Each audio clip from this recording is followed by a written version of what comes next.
بسم الله الرحمن الرحيم. السلام عليكم ورحمة الله تعالى وبركاته. الحمد لله رب العالمين وبه نستعين على جميع أمور الدنيا والدين. رب اشرح لي صدري ويسر لي أمري واحلل عقدة من لساني يفقهوا قولي. اللهم بين عني فإنني لا أحسن البيان وبلغ عني فإنني لا أحسن البلاغ. أما بعد، في الأول في البداية نشكر أستاذ إقبال وصديقنا tim kafala insan al-khairiyah, itu ibu-ibu, nggak ada bapak-bapak, tapi kita bapak-bapak ya. Awal sebelum kita mulai, Ustaz Haikal ya, Ustaz Iqbal ya Pak, biodata Ustaz Iqbal yang kita ya. Awal ta'rif faqat qalil ya. Bismillahirrahmanirrahim. Perkenalkan, saya bernama Iqbal. Sekarang kesibukannya adalah mengajar di Yayasan Al-Muhajirin Umi Sri Bidari. Kemudian saat ini mengajar di bidang Al-Quran di pesantren Al-Muhajirin. Ya, Masya Allah. Ustaz Iqbal huwa hafidh lil-Quran wa min hafadhat al-Quran. Ustaz Iqbal ini Ustaz Haikal masih hidup insyaallah. Sebelumnya kita setiap bulan kita terima tamu yang khusus. Hari ini alhamdulillah kita tamu yang alhamdulillah min hafadh al-Quran wa min hafadhat al-Quran al-Balaghah. Fil awal kita mulai, sebelumnya kita mau dengar suaranya ayat min al-Quran al-Karim, surat al-Ma'arij. Bisa dengar beberapa ayat dari surat al-Ma'arij. Naftah iftitah al-jalsa dari ayat-ayat surat al-Ma'arij atau ay surah takhtarah ya. A'udzu billahi minasy syaithanir rajim. Bismillahirrahmanirrahim. Sa'ala sa'ilun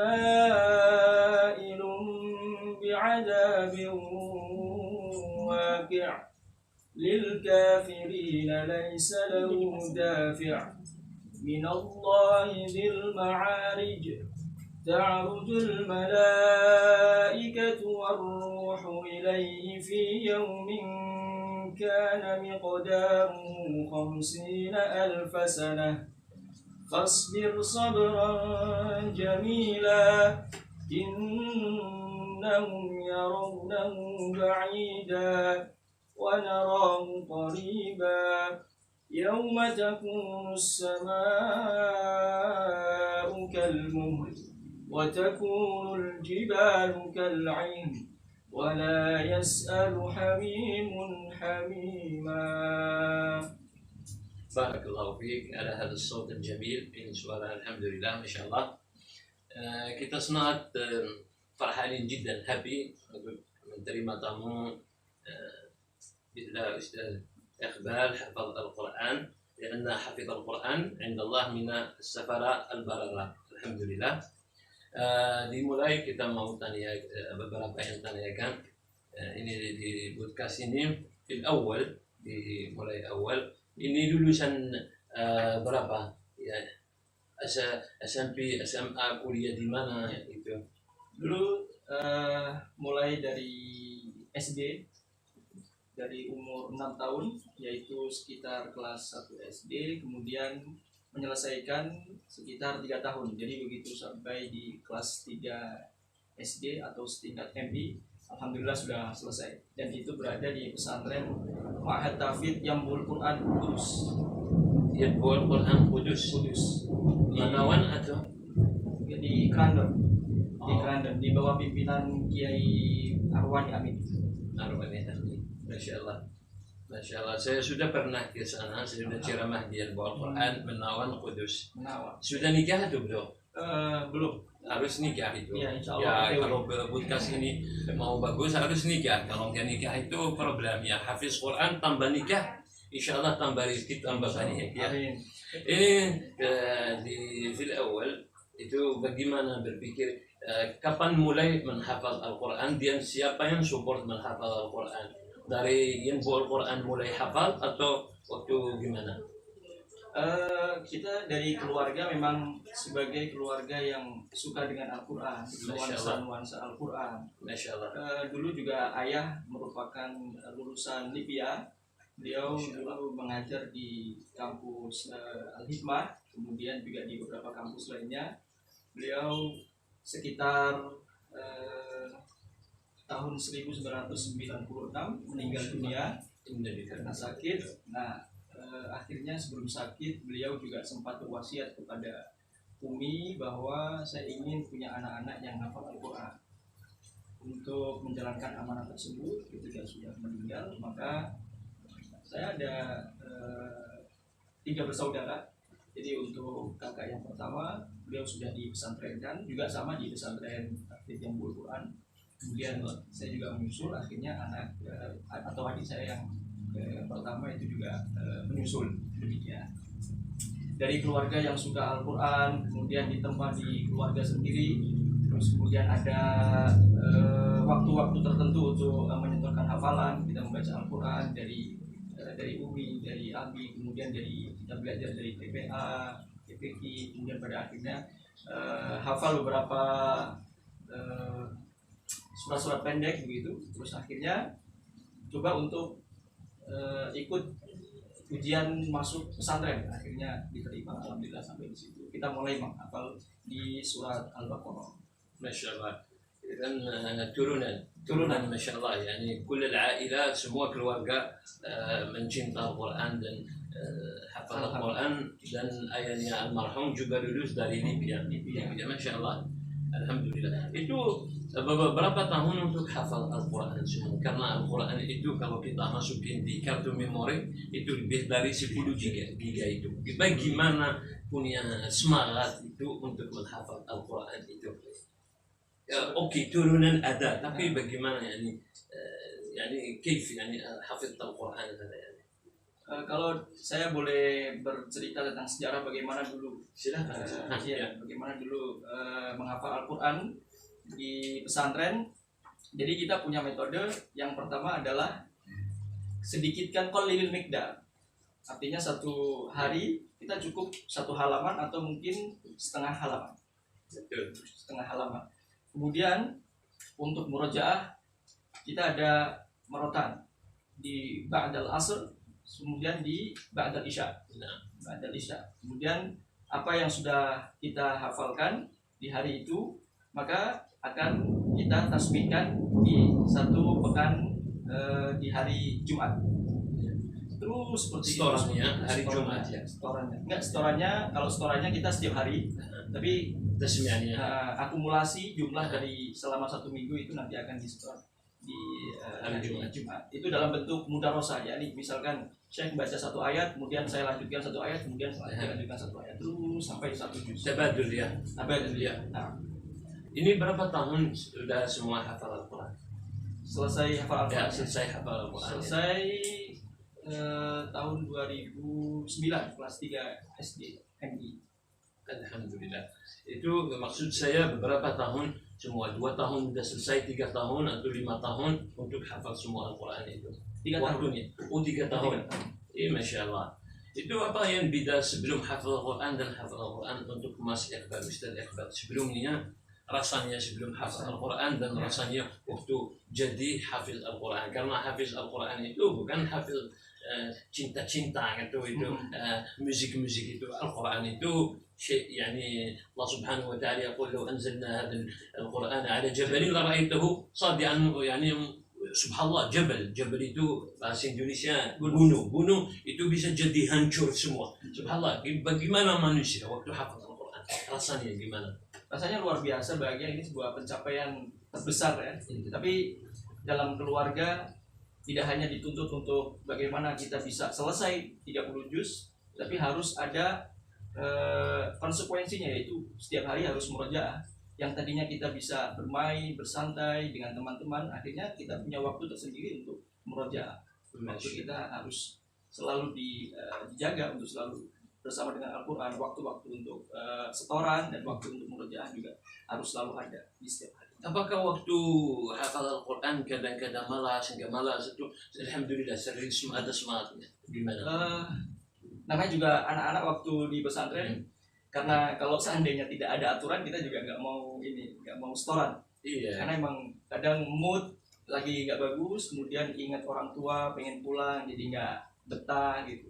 Itu yang kadang menghalangi kita untuk sulit menghafal Al-Quran seperti itu. Betul ya, kondisi di pondok-pondok kayak gini. Karena ada beberapa santri-santri udah alhamdulillah hafal 20 juz sampai 25 nanti keluar semua lupa. Iya, Tapi betul.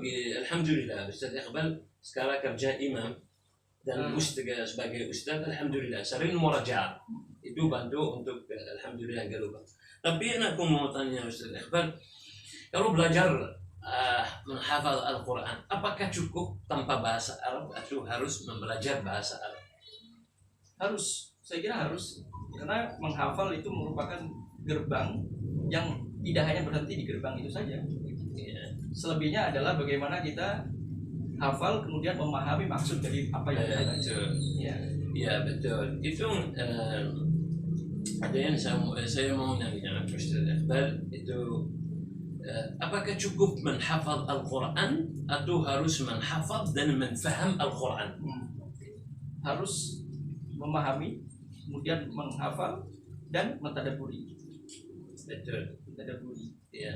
Jadi kalau misalkan kita hanya sekedar hafalan, hanya di lisan saja, bagaimana mungkin kita bisa memberikan apa istilahnya itu ya, rasa dari makna-makna apa yang sedang kita baca. Apa yang keluar dari lisan, maka itulah yang masuk dalam telinga.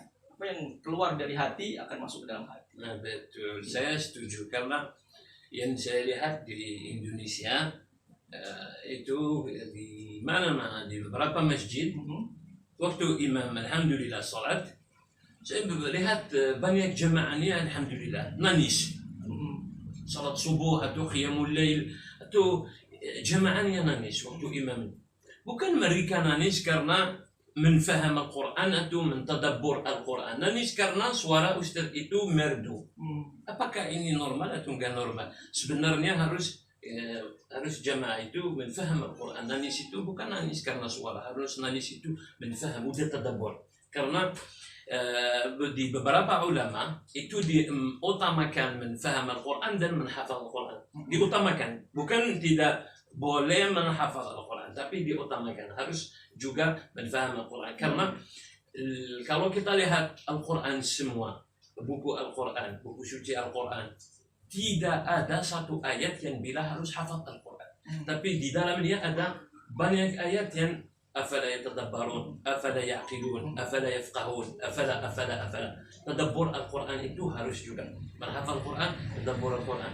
Apakah Ustaz Iqbal sekarang belajar fikih, belajar tafsir untuk lebih, karena hafal dan tambah tafsir fikih itu lebih bagus ya, jadi fakih ya. Ya, jadi setelah dari lulus SMA saya melanjutkan kuliah di Fakultas Syariah, perbandingan madhab. Jadi sedikit-sedikit jadi belajar kitab Bidayatul Mujtahid, kitab Ushul Fiqh, Rawdatul Nadhir, kemudian ada kitab hadis Bulughul Maram dan sebagainya. Itu sebagai bentuk rasa syukur saya, tidak hanya sekedar hafal tapi harus juga paham apa maksud daripada ayat tersebut. Betul ya, harus benar. Ini banyak anak juga mau hafal Al-Quran, tapi masalahnya malas itu banyak itu. Apa nasihat Ustaz Iqbal untuk anak kecil dan anak dewasa dan anak untuk menghafal Al-Quran, untuk jadi hebat hafal Al-Quran? Karena ada yang semangatnya di awal, oke, aku mau hafal tapi nanti 1 bulan 2 bulan udah ya selesai ya. Kalau kita ingin bagaimana Al-Quran itu mudah dihafalkan, saya kira ada 3 macam. Yang pertama adalah bentuk lingkungannya. Lingkungannya kalau misalkan di lingkungan keluarga atau di lingkungan pesantren itu bukan Quran, itu juga sulit. Karena ada seorang ustadz atau seorang kiai yang berkata, kalau kamu ingin jadi penghafal Al-Quran, maka bersamalah dengan para penghafal Al-Quran. itu sebagai bentuk motivasi. Kadang kita juga orang-orang biasa, kalau misalkan kita berteman dengan orang-orang yang nggak pernah baca Quran jadi males juga gitu. Kalau misalkan kita berteman dengan orang-orang yang belajar Al-Quran di pesantren, jadi kita akan ikut juga semangat menghafal Al-Quran. Yang pertama adalah lingkungannya, yang kedua harus ada gurunya. Jangan sampai nanti ketika kita ingin punya anak yang hafal Quran tapi mohon maaf nggak ada guru, nggak ada bimbingan, itu juga sepertinya kurang tepat. Apalagi bacaan Al-Quran kan harus mutawatir, musyafahah. Ya, jadi nggak mungkin bisa belajar secara otodidak, nggak mungkin bisa belajar hanya dari bacaan-bacaan saja. Yang ketiga adalah adanya program target. Jadi yang perlu saya sampaikan untuk anak-anak atau untuk semua orang, tadi yang pertama adalah nggak usah terlalu banyak qalilil miqdar, sedikit porsi yang ingin dihafalkan. Jangan sampai nanti menjadi beban, satu hari satu halaman, itu aja udah takut, satu halaman banyak sekali ya, jadi waktunya nggak ada gitu. Yang penting adalah qalilil miqdar, kemudian wa'aktsiril at-takrar atau aktsiril tikrar. Jadi apa yang sedikit terus kemudian sering diulang-ulang, misalkan satu hari kita hafalkan surat Al-Falaq, itu aja tuh setiap hari. Besoknya mungkin beranjak ke surat Anas atau ke surat Al-Ikhlas. Jadi jangan langsung ke 30 juz, itu akan memberatkan. Saya kira yang pertama adalah lingkungan, kemudian yang kedua harus ada target program yang jelas, yang ketiga adalah harus ada gurunya. Betul, itu di bahasa Arab namanya الكتاب يعني الكتاب بدون معلم كعالم ضال. bahasa Arab itu alhamdulillah ini khusus itu metode ini khusus orang pondok dan orang yang nitip di pondok pesantren. Bagaimana nasihat untuk orang yang di rumah seperti ibu-ibu yang di rumah, orang yang di rumah nggak punya guru, sendiri mau hafal Al-Quran, gimana? Apakah ada metode hidup untuk setoran? Gimana mau hafal Al-Quran sendiri tanpa guru di rumah? Tanpa guru setoran hafalan saya kira tidak mungkin. Oh, nggak mungkin. Iya, harus ada ada lingkungan. Nggak, harus ada gurunya. Harus ada gurunya. Harus ada gurunya. Jadi misalkan kita atau bapak-bapak atau ibu-ibu yang memang dia tidak di lingkungan pesantren, memang tidak ada waktu untuk menghafal, bisa nanti sekarang kan ada banyak grup-grup WA, ada yang one day one juz, bisa ikut program tersebut, sehingga nanti ada setorannya setiap hari. Saya dengar dari bapak-bapak teman-teman yang di komplek juga, beliau ikut di salah satu grup hafalan Al-Quran. Jadi nanti setiap satu hari akan ada warning, jangan lupa hari ini setoran juz 11 halaman sekian atau surat ini ayat sekian sampai sekian. Nah, itu di warning. Kemudian kita voice note kirim ke ustadznya, kemudian nanti ustadznya akan menyimak. Kalau misalkan ada yang salah dibenarkan. Kalau misalkan sudah bagus, silakan lanjut ke ayat berikutnya. Artinya harus hafal dan tasmiah sama gurunya. Betul. Ya, tapi bisa hafal sendiri. Bisa. Tapi waktu sudah store harus ada tasmiahnya untuk ya lebih bagus ya min ajl tashih ya. Ya min ajl tashih. Itu saya mau nanya. Saya lihat di Indonesia ini di beberapa metode ummi, metode Iqra. Apa opini Ustaz Iqbal di metode ini?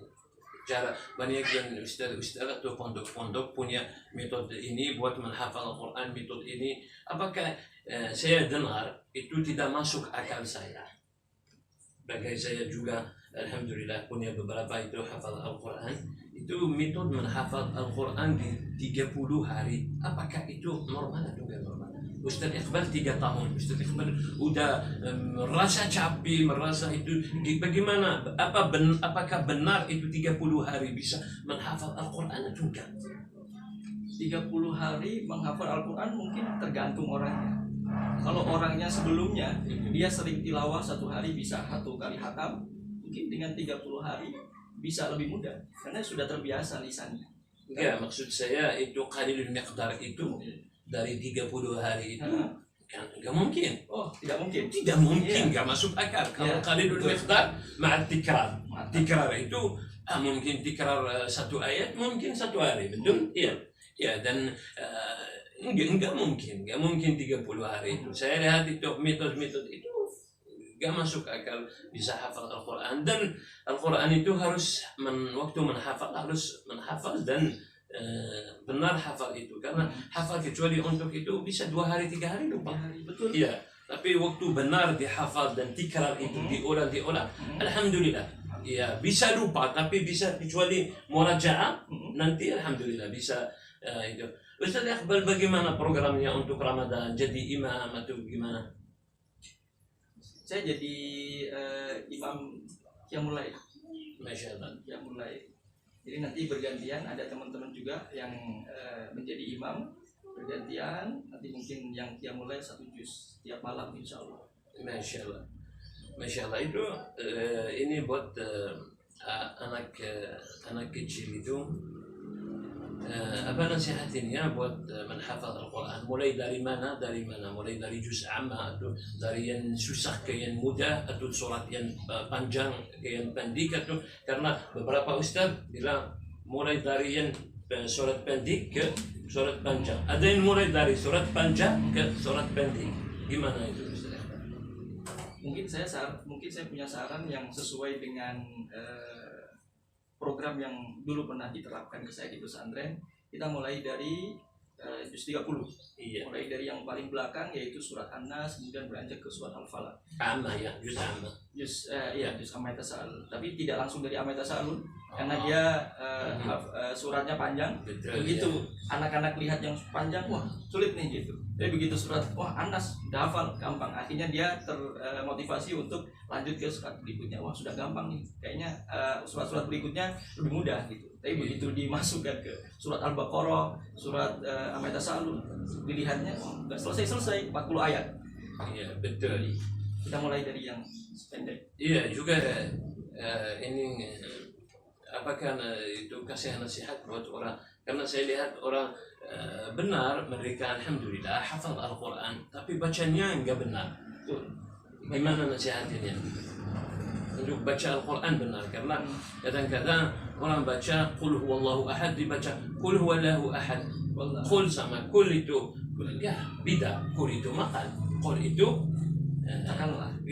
Iya, artinya itu karena itu tahrif, betul, ganti artinya buat Al-Qur'annya. Itu ya harus itu belajar juga makharij hurufnya. Iya, makharij huruf. Apakah Ustaz Iqbal belajar makharij huruf atau gimana? Ya, dulu sebelum masuk pesantren ada ujian, tes. Kita disuruh untuk membaca 1 ayat atau 1 surat gitu ya. Jadi kita selain dites hafalan, dalam waktu 1 pekan hafalkan katakanlah 15 ayat tersebut, sehingga nanti ketika sudah jadwalnya tiba, hari hanya tiba, tinggal disetorkan. Begitu disetorkan, tidak hanya sekedar mendengarkan hafalannya tapi juga mendengarkan makhorijul huruf. Masya Allah. Ya, itu tasmi' juga sama guru juga. Dengan guru makharij hurufnya kamu benar, bacanya juga benar ya. Ya, itu kita mungkin bicaraan kita yani kalamuna akademi 100%. Walakin tapi saya mau itu nasihat ini. Mungkin bahasa saya nurid kalimah, bahasa Arab kalimah, kasih kalimah buat ibu-ibu yang di rumah enggak punya guru, enggak punya itu, bagaimana mereka semangat belajar Al-Quran. Ya, enggak punya guru, enggak bisa punya guru, enggak bisa di rumah sendiri. Bagaimana kita semangatin mereka untuk selalu membaca Al-Quran, karena baca Al-Quran itu rahatul linnafs. Nah, gimana itu nasihatnya? Ya, karena ibu-ibu sudah nikah, iya nggak punya waktu untuk mungkin ikut les, mungkin nggak punya waktu ini, mungkin ada yang nggak punya grup WhatsApp, sendiri aja itu mau belajar mandiri. Gimana nasihatnya? Kalau saya karena belum berkeluarga jadi kurang berpengalaman. Nah, itu masalah. Dari awal saya bilang harus nikah. Kalau tidak nikah itu ya masalah. Ya betul. Ya gimana? Seperti mau jadi otodidak, dia mau belajar sendiri di rumah, gimana? Mungkin bisa dengan kita menonton YouTube, terus kemudian lihat bagaimana session baca, terus kemudian ada biasanya banyak latihan makhorijul huruf di YouTube itu. Ya, mungkin bisa dimulai. Ya, dimanfaatin medsos sekarang ya. Alhamdulillah. Ini Ustaz Iqbal ya, alhamdulillah. Mungkin sebelum kita tutup, Ustaz Iqbal, mungkin nasihatin atau kata-kata yang terakhir buat orang yang mau jadi hafiz Al-Quran atau orang tua yang mau nasihatin untuk orang tua kirim anaknya untuk pondok-pondok jadi hafiz, karena banyak yang kirim orang anaknya di pondok tahfiz tapi pondoknya ada mungkin 2000 santri, di akhirnya kecuali 30 yang hafiz, yang lain enggak. Gimana orang tua kasih semangat untuk orang tua kirim anaknya untuk jadi hafiz, untuk insyaallah di depan ada generasi baru buat Indonesia hafaz Al-Quran ya. Untuk nasihat, jadi untuk yang pengen untuk belajar Al-Quran, jangan dikira bahwa kita menjadi penghafal Al-Quran itu tidak ada ujian, tidak ada cobaannya. Semua pasti ada. Seperti kalau misalnya ketika kita sebagai orang tua ingin punya anak yang hafal Al-Quran, maka pesantrenkanlah. Gitu. Kalau misalkan tidak mau pesantren, diurus sendiri di rumah, berarti harus dia orang tuanya yang lebih banyak berjuang, memberikan waktu untuk membuat anak itu bisa selalu bersama dengan Al-Quran. Sehingga apabila kan sekarang banyak anak yang disekolahkan di sekolah hafal Al-Quran, kemudian ketika sampai di rumah dia ditanya belajar apa aja, tidak mau disetor. Artinya dia cuma mengandalkan orang lain, tidak mau berbuat dari keluarganya. Nah itu juga harusnya menjadi pengertian buat orang tuanya juga. Yang pertama, kalau mau, karena saya lulusan pesantren, jadi mungkin saya punya pendapat, kalau misalkan ingin punya anak yang penghafal Al-Quran, maka pesantrenkanlah di pesantren-pesantren tahfiz Al-Quran. Alhamdulillah. Kemudian berikutnya, untuk orang tua tidak hanya sekedar membiayai anaknya, tapi selalu doakan. Kemudian juga selalu mendoakan guru-guru, itu yang terpenting. Karena kita menghafal Al-Quran tidak hanya sekedar mengandalkan intuisi, kecerdasan, tapi juga barokah doa dari orang tua dan doa dari guru semua. Alhamdulillah, harus selalu barakah dari orang tua. Betul. Dan Allah insyaallah mudahin jalan semua dan urusan insyaallah orang. Dan sekarang juga anak semua ada banyak lingkungan yang tidak baik, lebih bagus kirim ke lingkungan baik. Benar, aku setuju banget. Yang penting itu harus ada lingkungan. Kalau nggak ada lingkungan susah. Iya, mungkin dulu, tapi sekarang di zaman medsos ini, di zaman ini harus ada lingkungan tertutup. Seperti pondok pesantren tidak boleh buka HP, tidak boleh itu, dan ada teman-teman itu. Itu kita punya tamu. ada satu hikmah di bahasa Arab تقول في حكمة في اللغة العربية تقول يعني المسافات تبدأ بخطوة والأمطار تبدأ بخطرة. Apa artinya? Kejauhan itu mulai dari ini, apa nama itu? Selangkah. Dan banjir itu, hujan itu mulai dari gerimis. Banjir yang kita lihat itu mulai dari gerimis. Artinya sedikit insyaallah bisa tambah besar. Kasih semangatan. Karena pasti dulu kurus, nanti jadi gede. Artinya Anda share dan sama teman untuk subscribe ini insyaallah buat jadi channel yayasan ini besar. Karena insyaallah komunitas Islam di Indonesia alhamdulillah besar, dan mereka juga dan saya percaya juga dikit insyaallah semua jadi besar. Semua orang mulai dari zero. Oke. Alhamdulillah. Kita hari ini tamu khusus, kita terima setiap bulan tamu di bisnis, tamu ini punya شيء خاص هكذا. ولكن اليوم الحمد لله نحن سعداء جدا يعني happy untuk menerima tamu yang menghafal Al-Quran. Karena menghafal Al-Quran itu artinya semua buku itu ada di dalamnya dihafal. Tapi alhamdulillah, nahnu naqul alhamdulillah. Kasih semangatan buat ibu-ibu, karena ini ibu-ibu. Naqul ar-rijal qawwamun 'ala an-nisa. Kasih semangatan buat ibu-ibu yang di lapangan, keluar kasih makan buat orang miskin, bantu ini. Ya kasih semangatan. Kalau kita laki-laki mungkin kita bisa keluar, kita nggak apa-apa. Tapi ini ibu-ibu, ya kasih semangatan ya. Ya, untuk ibu-ibu yang selama ini berjuang untuk masyarakatnya, kemudian untuk orang-orang yang lain, merasa bahwa kadang merasa perempuan tuh ngapain harus melakukan ini gitu. Ini kan tugas laki-laki gitu kan. Tapi selama itu dikerjakan untuk mencari ridho Allah, kenapa gitu? Gak ada masalah. Nggak ada salahnya. Dan kadang ibu-ibu pun juga kadang letih, lelah, lesu. Justru itu semakin berat apa yang dilakukan, semakin banyak pahalanya gitu. Dalam kaidah disebut makana aktsar fi'lan kana aktsar fadlan. Maka ketika yang semakin berat itu dipaksakan, maka akan banyak mendapatkan keutamaan-keutamaan. Dan ibu ini sebagai pelopor bahwa dalam kaidah Arab dikatakan bahwa ibu ini adalah madrasatul ula untuk anak bangsa gitu. صحيح المدرسة الأم مدرسة إن أعددت شعبا طيب الأعراق. Jadi misalkan ibunya punya kesadaran yang seperti ini, otomatis nanti anaknya pun akan mengikuti jejak. Ketika melihat orang tuanya luar biasa, dia semangat untuk berdakwah, dia semangat untuk memberi, maka apapun yang dilakukan insya Allah barokah, dan barokahnya bisa membuat anak-anak keluarganya solih-solihah pun juga akan menjadi tauladan bagi mereka di masa depan. Saya kira itu. شكرا أستاذ إقبال, شكرا أستاذ هيكل. Terima kasih semua. Terima kasih tim ibu-ibu Yayasan Kafala Insan Al Khairiyah. Untuk waktu ini kita sebenarnya mau waktu besar dan mau kita panjang, tapi kita mau karena di YouTube itu yang dengar YouTube ada orang tergantung level orang itu, kita subscribe itu dan jangan lupa share.